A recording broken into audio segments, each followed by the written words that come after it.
بخاری اور مسلم دونوں میں حدیث ہے، انس بن مالک کہتے ہیں میں نے آج تک کوئی ہاتھ ایسا نہیں چھوا جیسا کہ نبی علیہ السلام کا مبارک ہاتھ تھا۔ وہ کہتے ہیں کوئی دنیا کی ریشم اور دباج اس سے زیادہ نرم نہیں تھی جو نبی علیہ السلام کا مبارک ہاتھ تھا۔ ریشم کے ساتھ مثال دی ہے۔ یہ نہیں ہے کہ نبی علیہ السلام جو ہے وہ آپ نے بڑی امیروں والی زندگی گزاری تھی، آپ نے تو مزدوری کی ہے، اس کے باوجود اللہ نے ایک پروٹوکول دیا کہ ہاتھ ان کا بہت نرم تھا۔ اسی بخاری مسلم کی حدیث میں آتا ہے کہ میں نے آج تک کوئی مشک اور عنبر کی خوشبو ایسی نہیں سونگھی جو نبی علیہ السلام کے پسینہ مبارک سے اور آپ کے مبارک ہاتھوں سے آتی۔ مسلم جی میں حدیث ہے، ایک صحابی کہتے ہیں میں چھوٹی عمر کا تھا تو حضور نے ایک دفعہ میرے اپنا ہاتھ مبارک میرے سر پہ پھیرا، تو کہتے ہیں مجھے لگتا ہے کہ آپ علیہ السلام نے ہاتھ مبارک کسی عطر دان سے نکال کے میرے سر پہ پھیرا ہے، اتنا خوشبودار تھا۔ تو آپ علیہ السلام کے پسینے سے خوشبو آتی تھی۔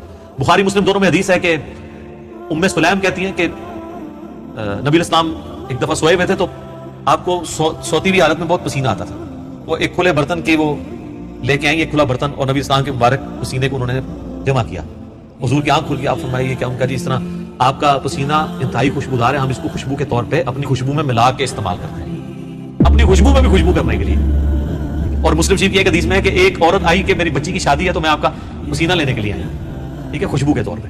اچھا، وہ بخاری مسلم کی اس حدیث میں ام سلیم نے جب یہ جواب دیا تو حضور نے فرمایا تم نے اچھا کام کیا، آپ نے اس کی تعریف کی، پسینہ مبارک۔